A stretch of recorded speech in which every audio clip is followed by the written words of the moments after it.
कैसे हैं आप लोग। So welcome to my day 2 PYQ series of MCQ question of class 10th board. तो ये जो मेरी सीरीज़ है ये स्पेशली टारगेटेड है बोर्ड स्टूडेंट के लिए, 10th बोर्ड स्टूडेंट के लिए। और आई होप आपने मेरी लास्ट वीडियो देखी होगी, पहले 10 क्वेश्चन आपने प्रैक्टिस कर लिए होंगे और आपने टाइम सेट भी करा होगा। तो उसी टारगेट से या उसी एक मोटिवेशन से हम नेक्स्ट इसी सेट के सेम सेट के सेट 2 के नेक्स्ट 10 क्वेश्चन करने वाले हैं। ठीक है, ये जो 10 क्वेश्चन है ये आपके 10 क्वेश्चन यहाँ पे 2 असर्शन रीज़न भी इसके साथ आपको करने को मिलते हैं। तो हम असर्शन रीज़न भी समझेंगे इसमें और MCQ क्वेश्चन भी करेंगे। So let us start with by second करते हैं। Which of the following statement is true. तो देखो यहाँ पे sin 20 ग्रेटर देन sin 70, ऐसे ही यहाँ पे बहुत सारे ऑप्शन दे रखे हैं। साइन में दे रखा है, कॉस में दे रखा है। तो पहले साइन का आप टेबल याद करो। साइन क्या होता है, साइन 0 पे क्या होता है, इसमें ना आपको बेसिकली देखना है कि साइन इंक्रीज़ हो रहा है डिक्रीज़ हो रहा है उसके अकॉर्डिंग। तो अगर आप देखोगे तो साइन 0 इज़ 0 और साइन 30 अगर आप देखोगे तो 1/2। ऐसे ही अगर आप साइन 90 देखोगे तो डैट इज़ 1। तो अगर आप देखो तो यहाँ पे क्या हो रहा है, आपकी वैल्यूज़ इंक्रीज़ हो रही हैं। ठीक है, तो अगर आपको बोला जाए कि sine 20 is greater than sine 70 तो ये रॉन्ग ऑप्शन हो जाएगा, बिकॉज साइन 20 आपका साइन 70 से ग्रेटर नहीं होगा, स्मॉलर ही होगा। क्योंकि जैसे जैसे एंगल इंक्रीज़ हो रहा है आपका एंगल इंक्रीज़ होता है तो वैल्यू भी इंक्रीज़ होनी चाहिए। फिर आपका आता है साइन 20 ग्रेटर देन कॉस 20। तो अभी आप पहले कॉस के कंपेयर करो फिर हम इसको समझेंगे। तो कॉस में उल्टा होता है, साइन की वैल्यू एंगल के साथ इंक्रीज़ होती है, कॉस के एंगल के साथ डिक्रीज़ होती है। तो यहाँ पे देखो, यहाँ पे हमें दिख रहा है साफ साफ कि cos 20 is greater then cos 70, because यहाँ पे आपका क्या होता है, कॉस 0 इज़ 0 और 1। ठीक है, ऐसी कॉस 90 अगर आप देखोगे तो डैट इज़ 0। तो मीन्स ऑन इंक्रीजिंग एंगल अगर थीटा आप इंक्रीज़ कर रहे हो तो वैल्यू जो है उसकी ट्रिग्नोमेट्रिक टर्म्स की वो डिक्रीज़ हो रही है। ठीक है, तो दिस ऑप्शन इज़ करेक्ट। तो आपको और चेक करने की जरूरत ही नहीं है। तो means c is the answer. ठीक है, सी ऑप्शन। नेक्स्ट आता है a 30 metre long rope is tightly stressed and tied from the top of the pole to the ground. If the rope makes an angle 60 degree with the ground, the height of the pole is. तो height of the pole निकालनी है। तो जैसे जैसे figure बोला है बहुत patiently करो, भागने की मतलब मैं ये नहीं कहूँगी बहुत धीरे करना है। ठीक है, पढ़ो आराम से, टेंशन मत लेना। अगर टेंशन लेते हैं तो ज़्यादा प्रॉब्लम आती है और चीज़ें समझ में नहीं आती। तो पेशेंसली करो और क्वेश्चन को एक बार पढ़ने के बाद दूसरी बार फिर से पढ़ोगे तो आ ही जाता है। ठीक है, तो 30 मीटर लॉन्ग रोप है, बना लो। अब रोप को टाई करा गया है नीचे से ऊपर पोल की तरफ, तो ये 30 मीटर की हमने रोप बना ली। फिर कहा है if the rope makes an angle 60 degree with the ground, तो ये 60 डिग्री आपने यहाँ पे एंगल भी बना लिया। अब आपको हाइट ऑफ द पोल बोला है, तो हाइट ऑफ पोल में क्योंकि यहाँ पे 60 के सामने वाला क्या होता है, परपेंडिकुलर, एंड 90 के सामने वाला होता है हाइपोटेन्यूज। तो ये आपका क्या बन जाएगा, यहाँ पे साइन 60 डिग्री हम लगाकर h/30 कर देते हैं। ठीक है, तो sign 60 is √3/2 equals to h/30। तो 30 इधर चला जाएगा तो you will get h equals to 30 √2 √3/2 और ये 15 √3 आ जाएगा आपका आंसर। तो देख लेते हैं ये आंसर है क्या, है यहाँ पे डी ऑप्शन। तो D is the answer. Next आता है 13th question, the mean and mode of the given set of observation. तो यहाँ पे mean and mode of the next question है 13 जो हम कर रहे हैं, इसमें मीन मोड दे रखा है आपको और मीडियन आपको पूछा है। तो अगर आपको रिलेशन याद हो तो ये होता है 3 मीडियन, ठीक है, equals to 2 mean plus mode. ठीक है, तो मीडियन आपको गिवन है यहाँ पे, नहीं मीडियन आपको फाइंड करना है। मीन आपको गिवन है 10, तो 2 × 10 हो जाएगा। मोड आपको दे रखा है यहाँ पे 13, तो 20 + 13 डैट इज़ 33। ठीक है, और फिर इसको 3 से डिवाइड कर देंगे तो हमारे पास आ जाएगा मीडियन। तो आपका मीडियन क्या आ गया यहाँ पे 11। क्लियर, तो सी ऑप्शन हो गया आपका। नेक्स्ट आ जाओ। नेक्स्ट आपका है in the adjoining figure AB is the chord of the larger circle which touches the smaller circle at P. If length of AB equals to diameter of inner circle then diameter of larger circle is। तो आप यहाँ पे देखोगे कि आपके पास 2 circle दे रखे हैं, concentric circle. ठीक, तो ये हम फिगर यहाँ पे बना लेते हैं। तो ये 2 कंसेंट्रिक सर्किल है, यहाँ पे इससे पास होते हुए एक कॉर्ड जा रही है और यहाँ पे ये एक स्मॉलर सर्किल का रेडियस दे रखा है। तो बिगर सर्किल का रेडियस हम ऐसे बना सकते हैं, इसको कैपिटल R ले लेते हैं। और ये जो कॉर्ड है इसको साफ साफ इन्होंने बोला है कि इनर सर्किल का डबल बोला है ना, तो AB को डबल बोला है। तो ये R और R, क्योंकि आपको ये पता है कि परपेंडिकुलर जब आप फॉल करते हो किसी कॉर्ड पे तो बाइसेक्ट कर देता है। तो अगर ये यहाँ से यहाँ तक AB 2R है तो ऑब्वियसली इतना पोर्शन क्या हो गया हमारा, यहाँ तक P तक AP इज़ R। तो आपको स्टेप्स तो लिखने नहीं है, ठीक है, सिर्फ MCQ है। तो आपको ये R है, ये भी R है और ये कैपिटल R आपको फाइंड करके बड़े सर्किल का डायमीटर निकालना है। तो इसका डबल कर देंगे, तो इसमें आप लगा दो पाइथागोरस और फिर इसको सॉल्व कर लेते हैं। ठीक है, तो इनर सर्किल का डायमीटर आपको ऑलरेडी दे रखा था इसमें और लार्जर का निकालना है। तो आप इसमें पाइथागोरस लगाओगे तो ये आपका क्या आ जाएगा OA। तो OA हमारा क्या है, OA² इक्वल्स टू R²। और रूट में r square plus r square, तो 2r² हो गया। ठीक, रूट तो जब सॉल्व करोगे तो √2r आ गया। ठीक है, दिस इज़ r। अगर स्क्वायर रूट नहीं, स्क्वायर रूट ऑलरेडी ले लिया है तो √2r। और फिर हमें क्या निकालना है, डायमीटर बिगर लार्जर सर्किल का।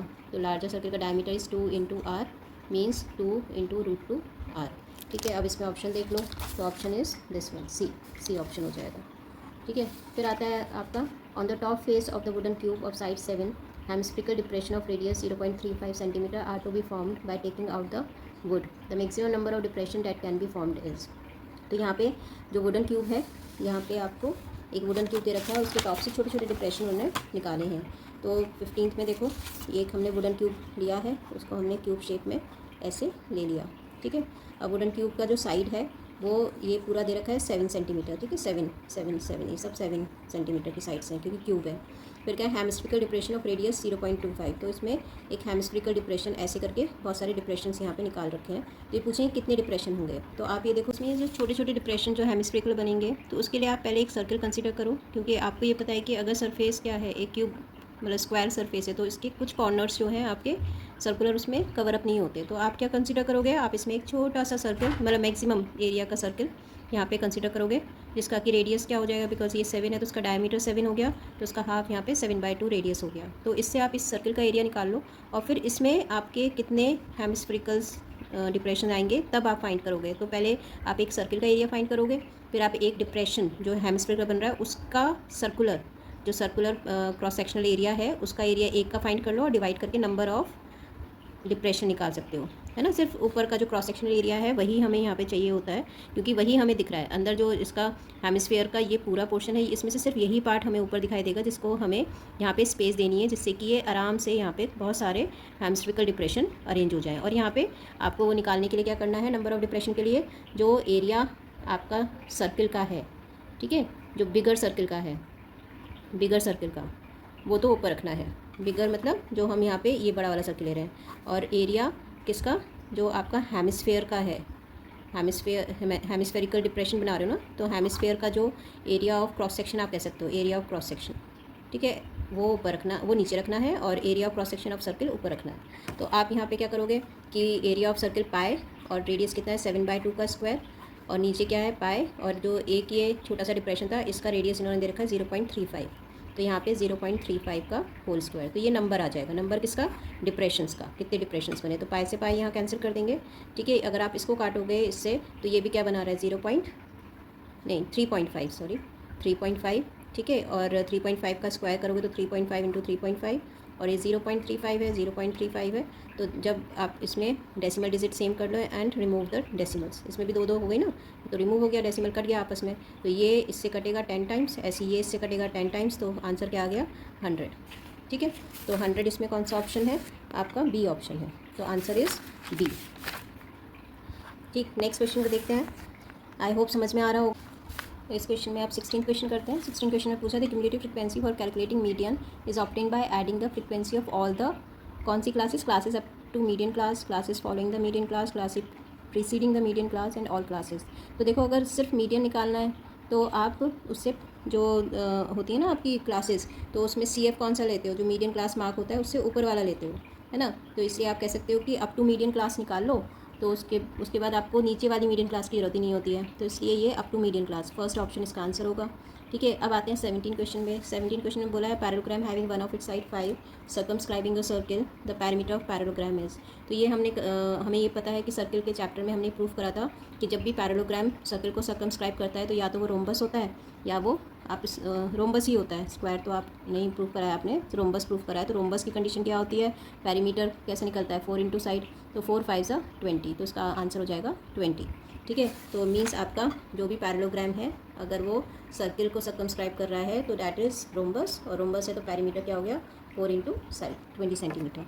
चलिए अब नेक्स्ट क्वेश्चन करते हैं। Next question is based on BPT, 18th question करेंगे।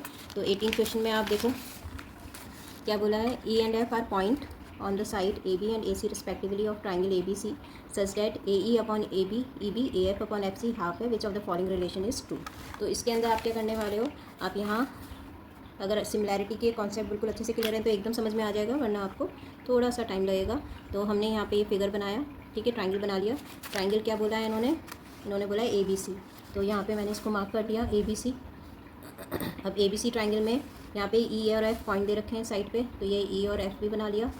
फिर यहाँ पे बोला है AE अपॉन EB, तो दिस अपॉन दिस, ये आपको हाफ दे रखा है, ठीक है। और ऐसे ही ये भी आपको हाफ दे रखा है। अब ये हाफ है, ये हाफ है, और ये पूछा है कि इसमें से कौन सी कंडीशन सही है।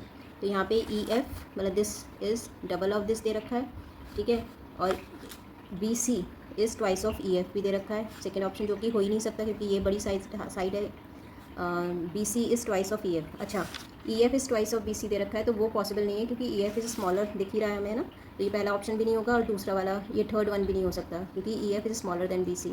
अब आपका बचा BC इज़ 3EF या BC इज़ 2EF। तो आप BC और EF में रिलेशन देखोगे तो आपको ये पता है कि इस ट्राइंगल को हम बड़े वाले ट्राइंगल के अगर सिमिलर करेंगे, मतलब ट्राइंगल AEF अगर हम सिमिलर कर देते हैं, और कर भी सकते हैं ना, क्योंकि आपका क्या हो जाएगा यहाँ पे ऐसे हम इसको सिमिलर कर सकते हैं ABC के। कैसे? AE अपॉन AB इक्वल करके AF अपॉन AC के, ठीक है। तो जब ये करेंगे तो यहाँ पे 1, ये तो AE क्या है 1, और AB हो जाएगा 1 + 2 3, ठीक है। और साथ में एंगल A कॉमन आ जाएगा, तो आपका ये ट्राइंगल सिमिलर हो जाएगा। और जैसे ये सिमिलर होगा तो मीन्स ये जो रेशियो है ये EF और BC की भी होगी CPST से, तो मीन्स जो आपका EF अपॉन BC है वो भी 1/3 हो गया। मीन्स आपका क्या हो गया कि thrice of EF equals to BC, ठीक है। तो इसमें स्टेप्स जो नहीं करने थे तो थोड़ा शॉर्ट में हमने करके देख लिया। तो यहाँ से हमारा ऑप्शन कौन सा आ गया? D option, clear. तो D is the correct answer. Next one हम करते हैं। तो यहाँ पे आपको दिख रहा है अब कि 18 तक तो आपके होते हैं MCQ, उसके बाद आते हैं आपके असर्शन रीज़न। तो 2 असर्शन रीज़न आएंगे पेपर में। पहला है a line drawn perpendicular to tangent at a point of contact passes through centre of circle, ठीक है। तो ये आपका करेक्ट है कि अगर कोई भी आप लाइन ड्रॉ करते हो perpendicular to tangent at point of contact, तो वो हमेशा सेंटर से, मतलब रेडियस की तो परपेंडिकुलर होता है ये, ठीक है। तो ये दिस इज़ करेक्ट ऑप्शन, मतलब करेक्ट है, ट्रू है असर्शन। फिर बोला है length of tangent drawn from external point to a circle are equal, मतलब सर्कल ये है और टेंजेंट ये है, ठीक है। तो टेंजेंट जब ड्रॉ करते हो एक्सटर्नल पॉइंट से तो वो भी इक्वल होती हैं, तो ये भी करेक्ट है, दोनों ट्रू हैं। पर इसका इससे कोई रिलेशन नहीं है, तो ये आपका कौन सा ऑप्शन हो जाएगा? A and R both are true, ठीक है। But R is not the correct explanation of assertion, तो means B is the correct option, ठीक। नेक्स्ट आता है आपका 4 की power and n ends with digit 0 for some natural number. तो yes we know कि हाँ ये करेक्ट है आपका, ठीक है, कि मतलब ये एंड नहीं, सॉरी दिस इज़ इनकरेक्ट, ये कभी भी एंड नहीं होता डिजिट 0 से। तो ये क्वेश्चन भी है आपके NCERT में, 4 की power and does not and with digit 0 for any natural number n, ठीक है। तो ये पहला ही इनकरेक्ट है और दूसरा ऑप्शन तो हमें पढ़ने की जरूरत ही नहीं होती है, बिकॉज यहाँ पे पहला अगर असर्शन ही फॉल्स है तो reason you need not to read, वो ट्रू ही होगा। और दिख भी रहा है क्योंकि उन्होंने बोला है कि अगर कोई नंबर में 2 और 5 प्राइम फैक्टर हैं तो x की power n always and with digit 0 for every natural number, ठीक है। तो ये हमारे हो गए 20 क्वेश्चन आज के। नेक्स्ट वीडियो में हम नेक्स्ट 20 करेंगे फ्रॉम डिफरेंट पेपर। तो तब तक आप प्रैक्टिस करिए अच्छे से, जितना ज़्यादा आप MCQ प्रैक्टिस कर लेते हैं विद टाइम लिमिट मेंटेन कर लेते हैं, घबराना नहीं है बस, है ना। मतलब आपको अपना जो स्टेट ऑफ माइंड है वो बिल्कुल भी डिस्टर्ब नहीं करना है, पेशेंसली क्वेश्चन करोगे, हो जाएगा पढ़कर, डरना नहीं है। डरोगे तो पेपर ख़राब कर लोगे, तो इसको ध्यान रखें और अच्छे से पढ़ाई करो, अच्छे मार्क्स आएंगे सबके, बस पेशेंस रखें और पॉजिटिविटी रखें पेपर करते हुए, ओके। तो ये थे हमारे 10 question, next 10 question of this set, जो कि हमने आप पूरे मिलाकर 20 कर लिए हैं कंप्लीट। अपने जो MCQ क्वेश्चंस थे हमारे सेट 2 के, वो हमारे कंप्लीट हो गए हैं। तो इन क्वेश्चंस को आप फिर से एक बार प्रैक्टिस करना आधे घंटे का टाइम लगाकर, तो उससे क्या होगा, आपका टाइम मैनेजमेंट थोड़ा सा अच्छा हो जाएगा, बेटर हो जाएगा, और आपको पेपर एग्ज़ाम टाइम में जो प्रॉब्लम आती है विद सेक्शन है वो फेस नहीं करनी पड़ेगी। तो चलिए कल मिलते हैं with the next board paper, ठीक है। तो उसके लिए रेडी रहिएगा और नेक्स्ट वीडियो मेरी ज़रूर देखिएगा, मेरे साथ बने रहिए।